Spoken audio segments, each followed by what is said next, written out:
Good afternoon to everyone. हम सहायक शिक्षक का क्लास कर रहे थे एनवायरनमेंट का, उसी के टॉपिक को हम आगे बढ़ाएंगे, है ना।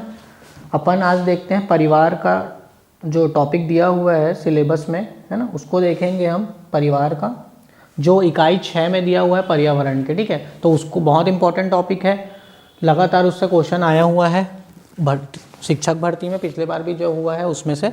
तो अपन देखेंगे परिवार क्या होता है, ठीक है। आगे बढ़ते हैं अपन। देखो परिवार मतलब क्या होता है? आपसी संबंध, जो हम संबंध घर में बनाते हैं, आसपास जो हमारे नेबर रहते हैं, पड़ोसी रहते हैं, उनके साथ जो हम संबंध बनाते हैं, है ना, उसी को हम परिवार बोलते हैं। और इंग्लिश में इसको बोलते हैं क्या? फैमिली बोलते हैं इंग्लिश में, है ना।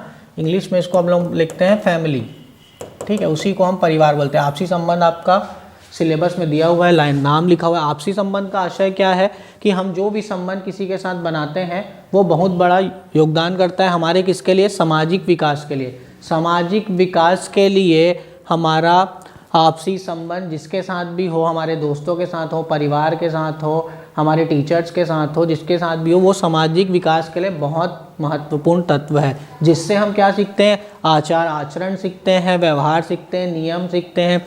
किसी से बात करके उनके अच्छे आचरण ग्रहण करते हैं, व्यवहार अच्छा हम निभाते हैं बड़ों के साथ, कुछ नियम रहते हैं कहीं के, वहाँ अपन उसको सीखते हैं। तो परिवार एक सबसे बड़ा महत्वपूर्ण तत्व क्या है? आपसी संबंध, पहला है। दूसरा क्वेश्चन पेपर में आया हुआ है कि परिवार क्या है, ठीक है। ऑप्शन में आया था आर्थिक संस्था है, सामाजिक है, जो भी संस्था है, तो इसका आंसर होगा एक सामाजिक संस्था है। हम समाज में रहते हैं, समाज में परिवार का निर्माण करते हैं, तो एक सामाजिक संस्था है। बहुत इंपॉर्टेंट है, ये क्वेश्चन आया हुआ है इससे। एक सामाजिक संस्था है, आपको याद रखना है। परिवार क्या है बोले तो एक सामाजिक संस्था है, ठीक है। इसके लिए मैकाइवर और पेज ने इसकी विशेषताएं दी हैं। किसकी विशेषताएं दी हैं? परिवार की विशेषताएं दी है। परिवार क्या होता है, कैसे बनता है परिवार, उसकी विशेषताएं मैकाइवर और पेज, दो साइंटिस्ट थे, उनके सिद्धांतों के द्वारा उनकी विशेषताएं दी। इन्होंने अध्ययन किया था परिवार के लिए। तो इन्होंने क्या बताया है कि परिवार में क्या होता है? विवाह संबंध होता है। परिवार में क्या होता है? विवाह संबंध होता है। कैसे विवाह संबंध होते हैं? हमारे माता पिता विवाह संबंध में, हम विवाह संबंध में बनेंगे, ठीक है। तो एक संबंध होगा, हमारे द्वारा जो संतानें पैदा होंगे विवाह का स्वरूप होगा, बड़े हो जाएंगे, फिर उनका विवाह कराना होगा। तो एक ये विवाह संबंध पहले से स्थापित होता है, फिर एक विवाह का स्वरूप बनता है। दूसरा वंश का नाम होता है, कोई साहू है, कोई पटेल है, कोई चंद्राकर है, या कोई जो भी समाज से हो, वो जो भी जाति का हो, तो उसका वंश का नाम आता है। मेरा बेटा होगा तो मेरा जो कास्ट रहेगा उसको आगे रहेगा वो, तो वंश का नाम होता है ना। जैसे मैं देवांगन हूँ तो मेरा बेटा भी वही लिखेगा। आर्थिक व्यवस्था होती है परिवार में। परिवार में सब अलग अलग काम करते हैं। मैं पढ़ा रहा हूँ, कोई और जॉब कर रहा है, कोई व्यवसाय कर रहा है, कोई दुकान कर रहा है ना। तो ये एक आर्थिक व्यवस्था हो जाएगी एक, ठीक है। सामान्य निवास होता है। सामान्य निवास का आशय मतलब सबका एक निवास होता है। कोई परिवार है तो कहीं ना कहीं तो रहेगा, तो कोई लोग बंगले में रह रहे हैं, कोई लोग छोटे घर में रह रहे हैं, कोई लोग झोपड़ी में रह रहे हैं, तो उनका एक सामान्य एक जीवन व्यापन के लिए एक निवास होगा, आर्थिक व्यवस्था होगी, वंश का नाम होगा, विवाह का स्वरूप होगा, और एक विवाह संबंध होगा जो हमारे माता पिता द्वारा रहेगा, ठीक है। उसके बाद विवाह स्वरूप होगा हमारे संतानों द्वारा, वंश का नाम हमारे वंश का नाम को, आकाश को बढ़ाएगा, आर्थिक होगा, हम कुछ जॉब करेंगे या पढ़ाएंगे या व्यवसाय करेंगे, है ना, जो भी हमारा हो, और सामान्य निवास होगा जहां हम रहेंगे, ठीक है। एक ये हो गया। अब देखो सबसे इम्पॉर्टेंट ये है, ये आपको याद रखना, एक सामाजिक संस्था है, बताया समाज के विकास के लिए बहुत महत्वपूर्ण तत्व है। तो एक ये हो गया, और ऊपर से ये एक आपसी संबंध, ये भी बहुत इंपॉर्टेंट तत्व था, ऊपर जो बताया हूँ मैं पहले, ठीक है। उसके बाद परिवार के प्रकार, परिवार के भी प्रकार होते होंगे, छोटा परिवार, बड़ा परिवार, है ना। तो परिवार के प्रकार में क्या हो जाएंगे? अब प्रकार देखते हैं अपन। देखो परिवार का प्रकार दो प्रकार के होंगे, ठीक है। परिवार दो प्रकार के होंगे, फैमिली दो प्रकार की होगी। कौन कौन सी? देखो एक एकल होगा, ठीक है, सिंगल फैमिली बोलते हैं जिसको, और एक होगा संयोग, जॉइंट फैमिली, ठीक है। एक जॉइंट फैमिली होगा आपका, और एक ये हो जाएगा सिंगल फैमिली, ठीक है। तो इन सिंगल और जॉइंट फैमिली का आशय क्या है आपका? देखो एकल परिवार में क्या होगा? एक पुरुष होंगे, एक स्त्री होंगे, और उसके आश्रित जो उनके बच्चे होंगे वो होंगे। एक पुरुष होगा, एक स्त्री होगा, जो कौन होंगे, पति पत्नी होंगे, उसके द्वारा आश्रित बच्चे होंगे। ठीक है, ये एक छोटा परिवार होगा, है ना, और इनके एक स्थान होगा, है ना, यहाँ वो एक घर या स्थान जहाँ पे भी वो लोग रहे। ठीक है, एक निवास स्थान होगा, वहाँ एक पुरुष होगा, वहाँ एक स्त्री होगी और वो दोनों पति पत्नी होंगे और उनका एक आश्रित बच्चे होंगे। ये एक सिंगल फैमिली का है, एकल परिवार का। ठीक है, ये सबसे ज़्यादा प्रचलित है। क्वेश्चन पूछे कि आजकल देखेंगे तो एकल परिवार में ही रहना चाहते, ज्वाइंट सब ज़्यादा लोगों के साथ कोई रहना नहीं चाह रहा है आज के डेटों में, है ना, ऐसा है। पर तो इसकी विशेषताएं क्या हैं अगर अपन देखें तो ये सबसे ज़्यादा प्रचलित है। अगर पूछे कौन सा प्रचलित है तो एकल परिवार। ठीक है, इसकी विशेषताएं क्या होंगी, विशेषताएं में ये होगा कि एक छोटा परिवार होगा। अब देखो, एक सिंगल पेरेंट्स है तो उनमें और कोई नहीं रहते हैं, उनके भाई तो उनके कोई भी और नहीं रहते, तो वहाँ क्या हो जाएगा, छोटा परिवार हो जाएगा, उनके बच्चे रहेंगे और उन लोग रहेंगे।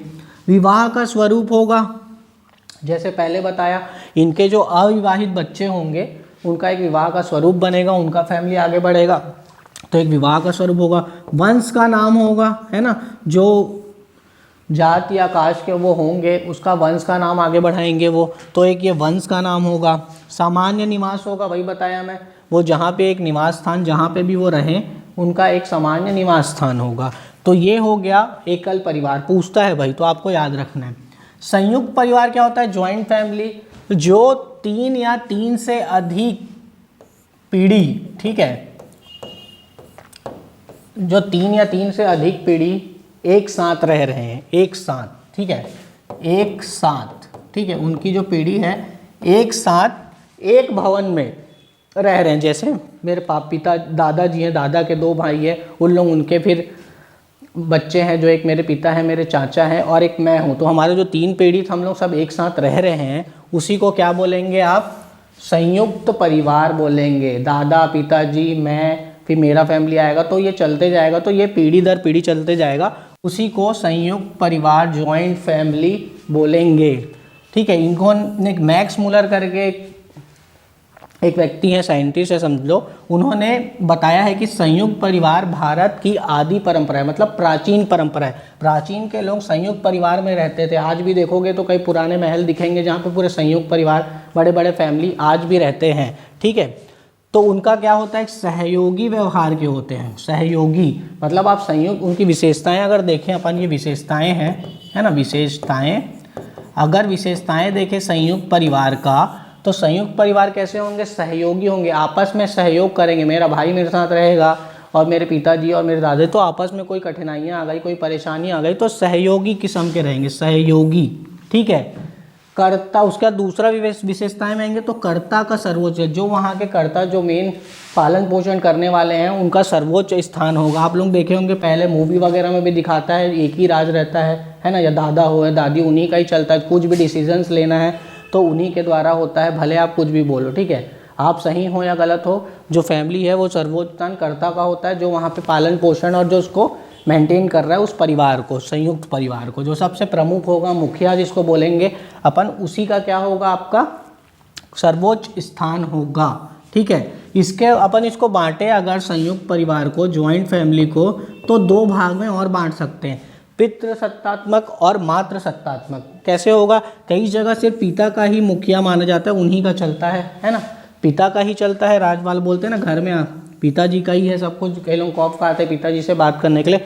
दूसरा होता है मातृ, ये बहुत कम देखने को मिलता है मातृ वाला, पर ऐसा होना नहीं चाहिए, इक्वलिटी होनी चाहिए दोनों में, है ना, कि कई जगह रहते हैं दादी लोगों का चलता है। कई मूवी में देखे होंगे कि महिलाओं का सत्ता ज़्यादा चलता है, कुछ डिसीजंस लेना है, कुछ अभी मूवी है उसमें दिखाता है ना, तो माता को भी कई लोग, बहुत माता का भी सत्ता होता है घर में, जो दादी वादी रहती है उनका कई जगह रहता है सत्ता कायम, ठीक है ना, अपने परिवार में। और दूसरा होता है पिताजी का तो आप देखते ही होंगे, सब जगह है।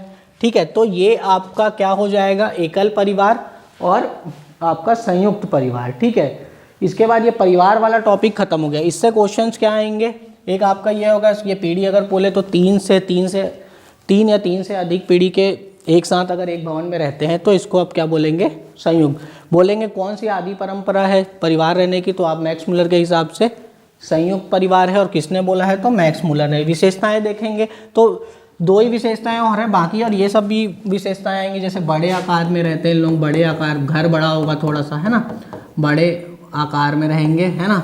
दूसरा क्या हो जाएगा, यहाँ भी विवाह स्वरूप होगा, है ना, विवाह स्वरूप यहाँ पे भी होगा और वंश का भी यहाँ पे होगा, है ना, वंश का नाम यहाँ पे भी होगा, है ना।